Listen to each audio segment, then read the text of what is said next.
Hai, gue Arik, senior Arsilo dari masa depan. Sekarang umur gue 25 tahun, tapi 8 tahun lalu gue adalah mahasiswa baru arsitektur yang masih buta dengan segala dunia-dunia arsitektur. Dari gue kuliah 4 tahun, kemudian gue ada kerja-kerja dulu, kemudian gue kuliah profesi, tambah lagi setahun, dan sekarang lagi ngurusin untuk license arsitektur. Ternyata dunia arsitektur itu nggak cuma soal gambar-gambar doang, tapi jauh lebih kompleks dari itu. Sampai akhirnya gue mempertanyakan, kenapa ya gue milih jurusan ini? Buat kalian yang menjadi mahasiswa arsitektur nih sekarang nih tahun ini, atau yang akan datang kalau misalnya lagi nonton, selamat dan juga semangat. Karena pasti akan membiasakan diri sama banyak hal yang masih baru. Contohnya banyak revisi, banyak begadang, jam tidur berantakan, dan lain sebagainya. Andai aja ada senior yang bisa ngasih tauin gue semua hal yang harus dihadapin selama kuliah arsitektur. Dan akhirnya gue kepikir, mungkin gue akan bikin video ini untuk membantu kalian untuk menjadi senior itu. Maka di video ini, gue udah siapin 6 hal yang wajib diketahuin untuk lo yang sekarang baru mulai jadi mahasiswa arsitektur. Yang pertama, kita harus punya growth mindset. Kita itu nggak bisa gampang ngedown kalau misalnya ada kegagalan atau ada revisi. Which is, itu akan sering terjadi apalagi dalam dunia kuliah arsitektur atau arsitektur in general kalau nanti udah berpraktek, karena akan nemuin banyak kegagalan dan revisi. Kita harus punya mental yang kuat, karena di situ kita akan diuji banyak hal ya, terutama kalau dalam kuliah konteksnya akan diuji sama dosen-dosen kita, atau bahkan sama teman-teman kita, karena akan banyak dapat kritik atau dapat banyak masukan. Jadi kita harus open sama kritik. Segala hal yang kita lakukan itu prosesnya panjang dan melelahkan. Jadi harus bisa pelajarin untuk menikmati proses. Di dalam kuliah itu momen-momen eksperimen yang gila-gilaan bisa dilaksanakan. Kalau misalnya nanti udah berpraktek, bekerja, eksperimennya mungkin lebih sedikit, kecuali lu mungkin bekerja di kantor-kantor yang gokil-gokil, yang keren-keren. Tapi untuk most of the time, kita akan milih yang aman-aman aja, karena itu berhubungan sama klien dan budget dan peraturan dan lain-lain. Kemudian lu juga harus bisa mencintai arsitektur itu sendiri. Lu bisa seneng gak cuma hasil akhir dari desain lo, tapi juga bisa seneng dengan prosesnya. Selanjutnya, mindset aja nggak cukup untuk bisa survive di kuliah arsitektur. Kita harus bisa punya kemampuan untuk mengatur diri. Mengatur dirinya dalam bentuk mengatur waktu, mengatur energi, dan mengatur workflow, supaya pekerjaan kita itu lebih lancar dan lebih enak ngejalaninnya. Jadi, ini masuk ke poin nomor 2, yaitu skill bertahan dan manajemen diri. Yang pertama banget, itu harus bisa disiplin waktu. Nah, sebagai mahasiswa arsi, ini benar-benar utama banget kita dilatih itu bukan ngedesain atau bikin analisis-analisis yang detail ya. Tapi yang pertama itu sebenarnya disiplin waktu. Itu salah satu poin penting banget. Kita harus bisa disiplin untuk ngerjain segala hal, karena segala hal akan terjadi. Lo harus bisa siapin waktu untuk apapun yang lo lakukan. Jadinya semuanya bisa kelar. Kecuali lo mau jadi anak ansos yang kerjaannya kuliah dan begadang sendiri, ya lo harus bisa memanage waktu supaya semuanya tetap jalan dan semuanya tetap terlaksana. Anak arsi kebiasaan kita punya bad habit ya, kita suka pamerin kita berapa lama begadang, berapa hari begadang, kita ngerjain tugas sampai jam berapa. Yang pastinya akan terjadi, karena kayaknya begadang itu nggak mungkin bisa dihindari ya. Tapi yang bisa kita hindari adalah waktu istirahat kita yang konsisten. Jadi jangan merasa bangga kalau misalnya begadang, karena itu bad habit semua arsitek ya, semuanya begadang. Tapi justru harusnya kita bikin mentalitas yang baik. Kalau misalnya bisa nggak begadang, berarti itu lebih keren. Karena kerjaan kita tuh banyak, tugasnya banyak, dan kita juga harus mikirin mental health kita ya, dengan cara tidur dan istirahat, itu penting. Menjaga pola makan. Ini nyambung karena tidur udah berantakan, jangan sampai makan juga berantakan. Selain menjaga makan, menjaga kesehatan, fitness of the body. Olahraga ringan lo nggak harus menjadi pelari culture, atau nggak harus lo ikut-ikut padel tiap minggu, nggak harus. Tapi olahraga ringan setidaknya bisa memberikan lo stamina yang lebih buat di studio. Jadi kalau misalnya lo gampang capek atau misalnya lo gampang ngantuk, mungkin lo butuh olahraga yang teratur. Gue bukan health expert, tapi gue percaya kalau misalnya lo setidaknya fit secara tubuh, mindset lo juga akan fit dan pekerjaan lo akan lebih efektif. Coba ajak teman-teman untuk bisa brainstorming atau bisa hiburan-hiburan bareng. Kita udah punya mindset yang sehat, kita udah punya fisik yang sehat. Selanjutnya, dengan kesehatan kita ini, baru kita bisa menjadi lebih kreatif. Nah, poin 3 adalah keterampilan belajar dan kreativitas. Ini untuk mengembangkan skill-skill kita. Yaitu harus berani mulai. Analoginya, kalau misalnya ide itu kayak keran. Keran itu awal dibuka tipis, lama-lama makin deras. Nah, idenya sama kayak gitu. Kita harus mulai dulu, ngarang-ngarang dulu, sketsa asal dulu, karena nanti pelan-pelan idenya akan keluar. Kita harus punya skill untuk sketsa cepat. Gak harus perfect, yang penting gunanya adalah untuk poin ngeluarin ide tadi. Nah, sketsa cepat itu digunain untuk ngeluarin konsep-konsep atau bentuk-bentuk yang kita... Nah, desain kita itu nggak mungkin perfect. Kita semuanya pasti masih belajar dan masih pasti ada yang berkembang. Dan nggak mungkin langsung sempurna di awal-awal atau sampai akhir pun mungkin nggak mungkin sempurna. Tapi kita harus bisa improvisasi dan coba belajar terus, fleksibel, dan juga nemuin ide-ide baru. Kadang suka muncul ide-ide baru kalau lagi kepepet. Kita harus juga bisa problem solving dengan cepat. Ini skill arsitek banget, yaitu problem solving. Problem solvingnya juga melalui desain. Kita harus pintar untuk mensiasati segala macam yang terjadi. Dalam konteks kuliah, harus bisa mensiasati kalau ada hal yang terjadi dalam kehidupan kita. Kemudian harus bisa multitasking dan multi-thinking. Selalu dibilangin pasti sama dosen lo kalau arsitektur itu bidang yang multidisiplin, karena kita harus mikir banyak bidang sekaligus. Jadi ya awalnya pusing, tapi itulah yang harus kita lewati. Jadi mulailah terbiasa untuk mikir holistik ke banyak hal. Kemudian harus bisa memperkaya referensi karya-karya arsitek, mau di Indonesia maupun di luar.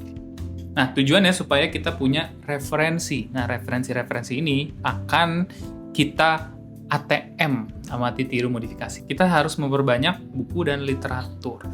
Meskipun arsitektur ngomongin soal desain, tapi ada keteknikannya juga dalam arsitektur.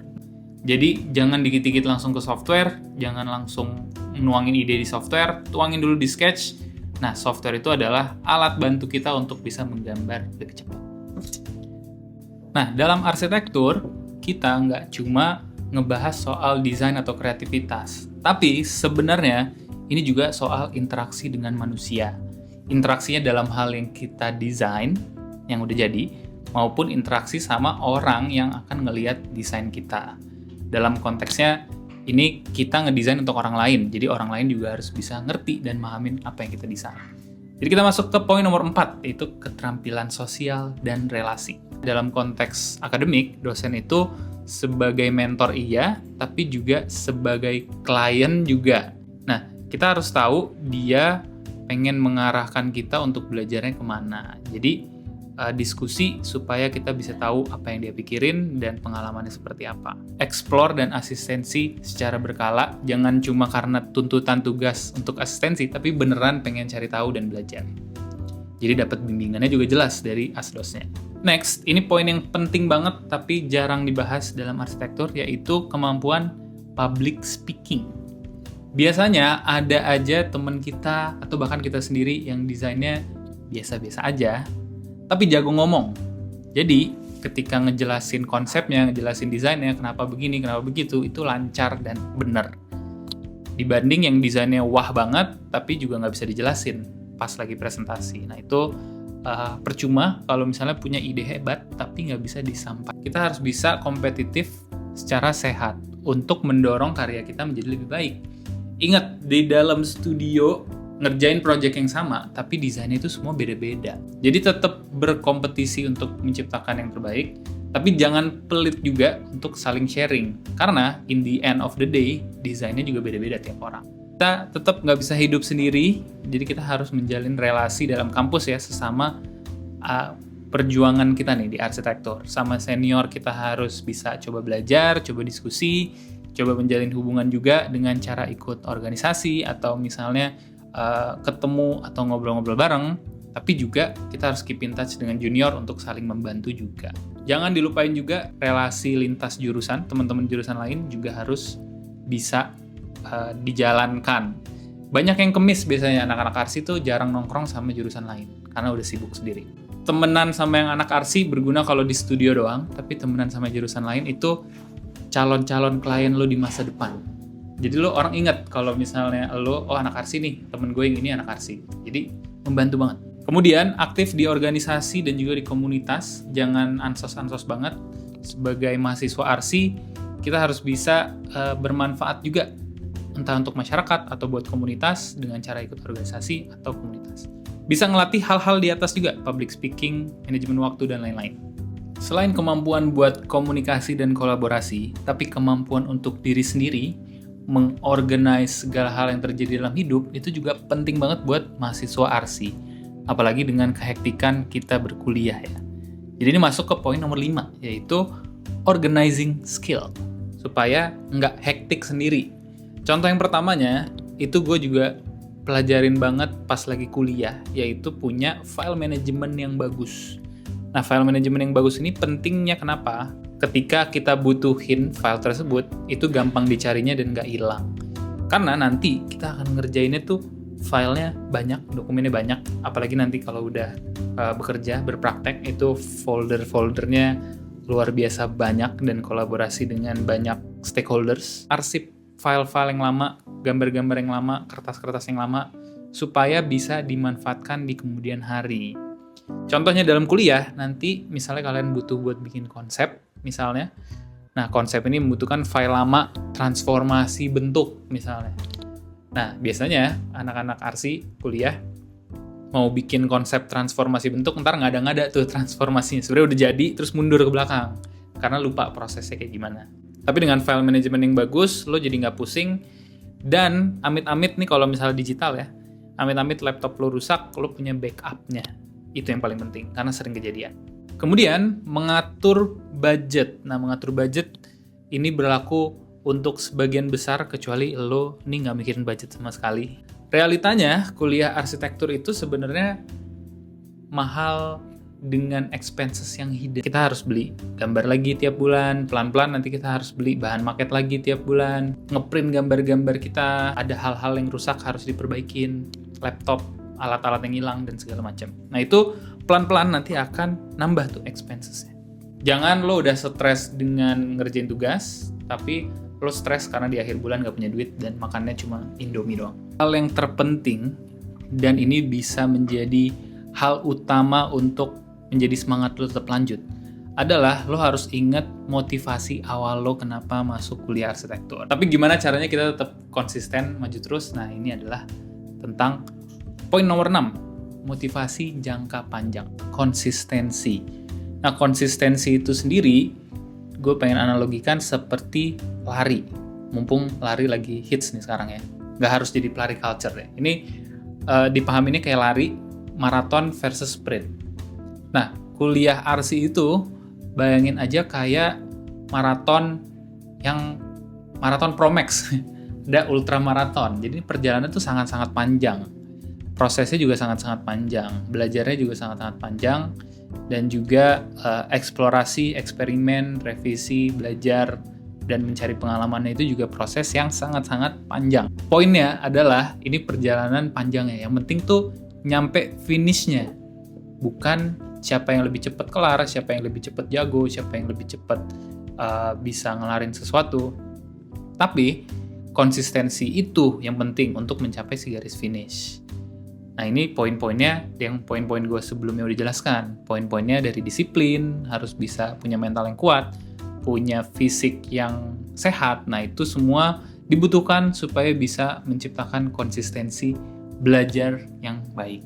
Dan juga mental juga sama pentingnya. Apapun itu motivasi lo, itu adalah keinginan lo. Kenapa pengen masuk, kenapa pengen kuliah arsi, kenapa pengen berada di lingkungan yang menyiksa lo tiap hari begadang. Tapi kalau misalnya lu punya motif yang kuat, lu pengen punya impian pengen jadi arsitek, atau lu pengen punya impian untuk membangun rumah untuk orang lain, atau membangun gedung untuk orang lain, atau apapun itu alasannya. Nah, manfaatin itu untuk selalu ingat bahwa tujuan akhir lo adalah itu, hal tersebut. Nah, gue pengen sampein bahwa intinya hard skill tersebut harus diiringin dengan soft skill 6 poin tadi minimal yang tadi gue sebutin. Karena percuma kalau misalnya kita menciptakan hal yang bagus banget, tapi juga di dalam prosesnya kita nggak seneng, atau dalam prosesnya kita stres doang. Dalam prosesnya kita nggak enjoy, kita nggak bisa bagi waktu, kita nggak bisa punya energi yang cukup buat ngelakuin hal yang lain. Nah itu kan sama aja bohong. Perjalanan dalam berkuliah arsitektur itu mungkin bisa jadi momen-momen tersibuk gue dalam dunia pada saat itu. Tapi setelah ngelewatin itu ternyata setelah kuliah semakin berat lagi.